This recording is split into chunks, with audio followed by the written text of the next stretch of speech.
ദൈവനാമം മഹത്വപ്പെടുമാറാകട്ടെ. കുഞ്ഞുങ്ങൾക്ക് കഥ ഇഷ്ടമാണല്ലോ.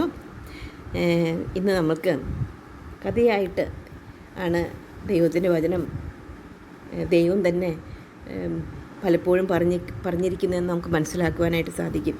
നാം ഈ ദിവസങ്ങളിലെല്ലാം സൃഷ്ടികളെക്കുറിച്ച് പഠിക്കുകയായിരുന്നല്ലോ. അപ്പോൾ ഇന്ന് നമുക്ക് ദൈവം മനുഷ്യനെ എങ്ങനെ സൃഷ്ടിച്ചു എന്നുള്ളത് പഠിക്കാം. അതിനു മുമ്പായിട്ട് നമുക്കൊരു വാക്യം പഠിക്കാം. ഉൽപ്പത്തി പുസ്തകം 1-ാം അധ്യായത്തിൻ്റെ 26-ാം വാക്യം. അനന്തരം ദൈവം നാം നമ്മുടെ സ്വരൂപത്തിൽ നമ്മുടെ സാദൃശ്യപ്രകാരം മനുഷ്യനെ ഉണ്ടാക്കുക. അവർ സമുദ്രത്തിലെ മത്സ്യത്തിന്മേലും ആകാശത്തിലുള്ള പർവ്വജാതിമേലും മൃഗങ്ങളിലുള്ള സർവ്വഭൂമിമേലും ഭൂമിയിൽ വാഴുന്ന എല്ലാ ഇഴജാതിമേലും വാഴട്ടെ എന്ന് കൽപ്പിച്ചു. ഇവിടെ മനുഷ്യനെ ഉണ്ടാക്കുന്ന പ്രക്രിയയാണ് നമുക്കിവിടെ കാണുവാനായിട്ട് സാധിക്കുന്നത്. മനുഷ്യനെ ദൈവം തൻ്റെ സ്വരൂപത്തിൽ തൻ്റെ സാദൃശ്യപ്രകാരം ഉണ്ടാക്കി. അതുകൊണ്ട് മനുഷ്യൻ വിലയേറിയവനാണ്, കർത്താവിൻ്റെ സൃഷ്ടിയാണ് എന്ന് നമുക്ക് മനസ്സിലാക്കുവാനായിട്ട് സാധിക്കും. മനുഷ്യനെ ദൈവം ഉണ്ടാക്കുമ്പോൾ നമുക്ക് ആ വാക്യം ഒന്നും കൂടെ പഠിക്കാം. ഉൽപ്പത്തി പുസ്തകം 1-ാം അധ്യായത്തിൻ്റെ 26-ാം വാക്യം. അനന്തരം ദൈവം നാം നമ്മുടെ സ്വരൂപത്തിൽ നമ്മുടെ സാദൃശ്യപ്രകാരം മനുഷ്യനെ ഉണ്ടാക്കുക. അവർ സമുദ്രത്തിലുള്ള മത്സ്യത്തിന്മേലും ആകാശത്തിലുള്ള പർവ്വജാതിമേലും മൃഗങ്ങളിന്മേലും സർവ്വഭൂമിമേലും ഭൂമിയിൽ ഇഴയുന്ന എല്ലാ ഇഴജാതിമേലും വാഴട്ടെ എന്ന് കൽപ്പിച്ചു. മനുഷ്യന് വേണ്ടിയുള്ളത് എല്ലാം ദൈവം ആദ്യം ഉണ്ടാക്കി. വെളിച്ചമുണ്ടാകട്ടെ എന്ന് പറഞ്ഞു. ഇരുളും വെളിച്ചവും തമ്മിൽ വേർതിരിച്ചു കർത്താവ്. വെള്ളങ്ങൾ തമ്മിൽ വേർതിരിച്ചു. മേളിൽ വിധാനം ഉണ്ടാക്കിയിട്ട് താഴെയുള്ള വെള്ളം ഒരിടത്ത് കൂട്ടി. അങ്ങനെ അതിനുശേഷം ഉണങ്ങിയ നിലവും സമുദ്രവും ദൈവം സൃഷ്ടിച്ചു. ഭൂമിയിൽ ആവശ്യമുള്ള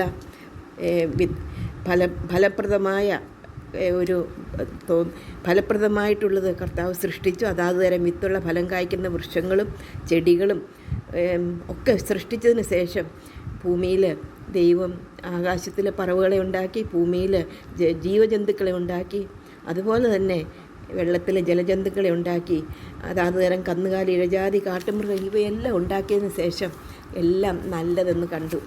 മനുഷ്യന് വേണ്ടി ഉണ്ടാക്കിയതെല്ലാം നല്ലതെന്ന് ദൈവം കണ്ടു. അതിനുശേഷം ദൈവം നിലത്തെ മറ്റതെല്ലാം ഉണ്ടാകട്ടെ എന്ന് പറഞ്ഞപ്പോൾ ഉണ്ടായതാണ്. എന്നാൽ മനുഷ്യനെ യഹോവയായ ദൈവം നിലത്തെ പൊടി കൊണ്ട് മനുഷ്യനെ തൻ്റെ കൈകൊണ്ട് നിർമ്മിച്ചിട്ട്, ദൈവസ്വരൂപത്തിൽ നിർമ്മിച്ചിട്ട്, ദൈവസാദൃശ്യപ്രകാരം ദൈവം മനുഷ്യനെ തൻ്റെ കൈകൊണ്ട് സൃഷ്ടിച്ചിട്ട് അവൻ്റെ മൂക്കിൽ ജീവശ്വാസം ഊതി. അങ്ങനെ ദൈവത്തിൻ്റെ ജീവശ്വാസം മനുഷ്യൻ്റെ മൂക്കിലേക്ക് വന്നപ്പോൾ അവൻ ജീവനുള്ള ദേഹിയായിട്ട് തീർന്നെന്ന് കാണുവാനായിട്ട് സാധിക്കും. അതുകൊണ്ട് ദൈവം തൻ്റെ കൈകൊണ്ട് സൃഷ്ടിച്ചത്, തൻ്റെ സാദൃശ്യപ്രകാരവും തൻ്റെ സ്വരൂപത്തിലും സൃഷ്ടിച്ചതായിട്ടുള്ള മനുഷ്യൻ വളരെ പ്രധാനപ്പെട്ടതാണ്. We are all precious in front of our God. അപ്പോൾ നമ്മൾ പ്രഷ്യസ് ആയതുകൊണ്ട് നമുക്കും ആ ഒരു ചിന്തയാണ്, ദൈവം തൻ്റെ കൈകൊണ്ട് സൃഷ്ടിച്ചതാണ് നമ്മളെ എന്നുള്ളത് നാം ഒരിക്കലും മറന്നു പോകുവാൻ പാടില്ല. അങ്ങനെ സൃഷ്ടിച്ച് അത് കഴിഞ്ഞിട്ട് ശേഷം മനുഷ്യൻ ജീവനുള്ള ദേഹിയായിട്ട് തീർന്നു. മനുഷ്യനോട് ദൈവം പറഞ്ഞു, ഈ ലോകത്തിലുള്ളതെല്ലാം ദൈവം പറഞ്ഞു, ഭൂമിയിലുള്ള എങ്ങും വിത്തുള്ള സസ്യങ്ങളും വൃക്ഷത്തിൻ്റെ വിത്തുള്ള ഫലം കായ്ക്കുന്ന സകല വൃക്ഷങ്ങളും ഇതാ ഞാൻ നിങ്ങൾക്ക് തന്നിരിക്കുന്നു, അവ നിങ്ങൾക്ക് ആഹാരമായിരിക്കട്ടെ. അതുപോലെ തന്നെ ഭൂമിയിലെ സകല മൃഗങ്ങൾക്കും ആകാശത്തിലുള്ള സകല ഭൂചര ജന്തുക്കൾക്കും ഇവ ആഹാരമായിരിക്കട്ടെ. ഇതെല്ലാം ഞാൻ മനുഷ്യന് വേണ്ടി കൊടുത്തിരിക്കുന്നു എന്ന് പറഞ്ഞു. അങ്ങനെ മനുഷ്യന് വേണ്ടി എല്ലാം അതാത് തരം ഫലം കായ്ക്കുന്ന ഒത്തിരി മനോഹരമായിട്ടുള്ള ആ ഒരു ഭൂമിയെയാണ് ദൈവം സൃഷ്ടിച്ചത്. ഇഷ്ടംപോലെ ഫലങ്ങൾ നിറഞ്ഞ ഭൂമിയാണ് ദൈവം സൃഷ്ടിച്ചത്. അതെല്ലാം മനുഷ്യന് കൊടുത്തു. അതിനുശേഷം മനുഷ്യനെ സൃഷ്ടിച്ച് ഒരു യൂസ്ലെസ് ആയിട്ടുള്ള ഒരു വ്യക്തിയായിട്ടല്ല സൃഷ്ടിച്ചത്. അവനെ ഫ്രീ വില്ലുള്ളത്, സ്വയം തീരുമാനിക്കാൻ കഴിവുള്ള ഒരു വ്യക്തിയായിട്ട് അവനെ സൃഷ്ടിച്ചതിന് ശേഷം ആ മനുഷ്യനോട് ദൈവം പറഞ്ഞു, ഞാൻ നിനക്ക് 2 ജോലി തരികയാണ്. അലസനായിട്ടിരിപ്പാൻ ദൈവം ആഗ്രഹിക്കുന്നില്ല. മടിയുള്ളവരെ ദൈവത്തിന് വേണ്ട. ദൈവം 2 കാര്യം അവനോട് പറഞ്ഞു. അവരെ അനുഗ്രഹിച്ചു ദൈവം. അത് കഴിഞ്ഞിട്ട് പറഞ്ഞു ഒരു കാര്യം പറഞ്ഞു. ഒന്നാമതായിട്ട് പറഞ്ഞു, നിങ്ങൾ സന്താനപുഷ്ടിയുള്ളവരായി പെരുകി ഭൂമിയിൽ നിറയുവാനായിട്ട് പറഞ്ഞു. രണ്ടാമതായിട്ട് പറഞ്ഞു, ഞാൻ നിങ്ങൾക്ക് തന്നിരിക്കുന്ന സമുദ്രത്തിലെ മത്സ്യത്തെയും ആകാശത്തിലെ പർവ്വജാതിയെയും സകല ഭൂചര ജന്തുവിനുമേലും വാഴുവീൻ, അവരെ ഭരിക്കേണ്ടത് ആവശ്യമാണ് എന്ന് ദൈവം പറഞ്ഞു. അങ്ങനെ 2 ഡ്യൂട്ടി കർത്താവ് അവർക്ക് കൊടുത്തതായിട്ട് നമുക്ക് കാണുവാനായിട്ട് സാധിക്കും. ദൈവം നമ്മളെ ദൈവത്തിൻ്റെ സ്വരൂപത്തിൽ, ദൈവത്തിൻ്റെ സാദൃശ്യപ്രകാരം, ദൈവത്തിൻ്റെ കൈകൊണ്ട് സൃഷ്ടിച്ചിട്ട് ആ ദൈവത്തിൻ്റെ ശ്വാസം നമ്മുടെ മൂക്കിൽ ഊതിയത് മുഖാന്തരമായിട്ട്, പ്രിയ സഹോദരിമാരെ, പ്രിയ കുഞ്ഞുങ്ങളെ, നാം വളരെ പ്രഷ്യസാണ്. അതൊരിക്കലും നിങ്ങൾ മറക്കരുത്.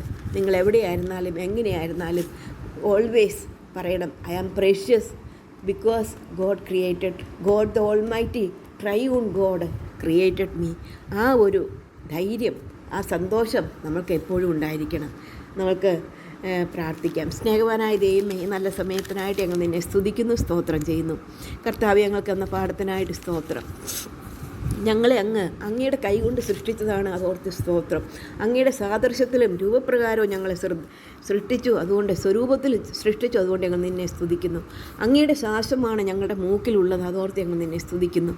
ആ ധൈര്യത്തോടുകൂടെ ഈ ലോകത്തിൽ ഞങ്ങൾക്ക് തന്നിരിക്കുന്ന ജോലി, ഞങ്ങൾക്ക് തന്നിരിക്കുന്ന ഡ്യൂട്ടി വിശ്വസ്തയോടെ ചെയ്യുവാൻ, അലസരാകാതെ അധ്വാനശീലമുള്ളവരായിട്ട് ജീവിപ്പാൻ ഞങ്ങളെ സഹായിക്കണം. ഞങ്ങളുടെ മാതാപിതാക്കളെയും പ്രിയപ്പെട്ടവരെയും സഹായിക്കണം. പരീക്ഷയിൽ ഞങ്ങളെ രക്ഷിക്കണം. പ്രാർത്ഥന കേട്ടതുകൊണ്ട് സ്തോത്രം. യേശു കർത്താവിൻ്റെ നാമത്തിൽ താഴ്മയും വിനയമായിട്ട് അപേക്ഷിക്കുന്നു. ആമീൻ. കുഞ്ഞുങ്ങൾക്ക് ഇത് ഇഷ്ടപ്പെട്ടെങ്കിൽ, ഈ കഥ ഇഷ്ടപ്പെട്ടെങ്കിൽ എന്ത് ചെയ്യണം? ഷെയർ ചെയ്യണം, സബ്സ്ക്രൈബ് ചെയ്യണം. ബെല്ലൈക്കണിൽ കൈയമർത്തുമ്പോൾ ഓൾ എന്ന പ്രൊവിഷനിലും കൂടെ കൈയമർത്തിയാൽ ആൻറ്റി എപ്പോഴൊക്കെ ഇടുന്നു അപ്പോഴൊക്കെ നിങ്ങൾക്ക് ഇത് കിട്ടുവാനായിട്ട് ഇടയായിട്ട് തീരും. Okay, bye bye. May God bless you all.